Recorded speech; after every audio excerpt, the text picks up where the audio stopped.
The Fisheries and Marine Resources Minister, Derek Claassen, after his appointment in April, took on a mission to get members of Ehika Fishing and the Fishermen Widows Trust in one room to solve their quarrels.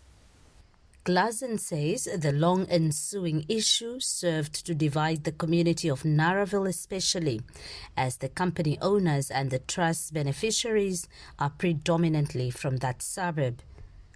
Among the 80 beneficiaries, a few fishermen's widows are from Kusapmund and Walvis Central. Narraville was divided in two. Mr. Fisher, we were divided in two. Some people were with the Van Wyks, others were against the Van Wyks, and those were the talk of the day and the talk of the town. It was not good. Everybody went through a bad time, the widows, the Van Wyks, and I am a kid of Narraville. And when I saw these things, I was not happy. Ehika Managing Director, Arroyo Van Wyk, says his father and uncle started the idea of having a trust to benefit fishermen's widows in 2002, but it was unsuccessful at first until he improved the application later. The dispute was more fueled by emotional sensation, let's call it that. In some wrong, perhaps, information that was not conveyed directly or correctly to both the parties.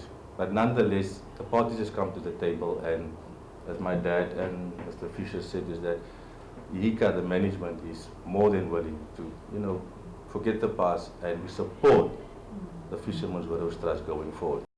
Following a decision by former trustees to resign and relinquish control of the Widows Trust, Paul Fisher, a former school principal, was chosen as the new chairperson of the trust, deputized by Leonie Warner to give a voice to the widows who previously did not have any say in its affairs.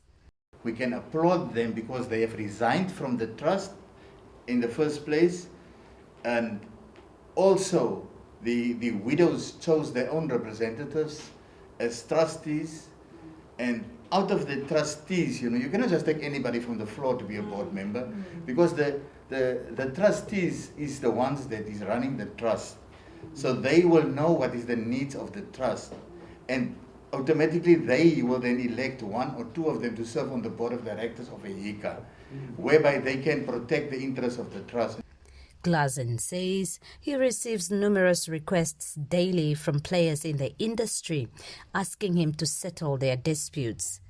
He has urged them to take an example from Ehika and the Widows Trust and find a way to make peace. Renata Renkura, NBC News, Walvis Bay.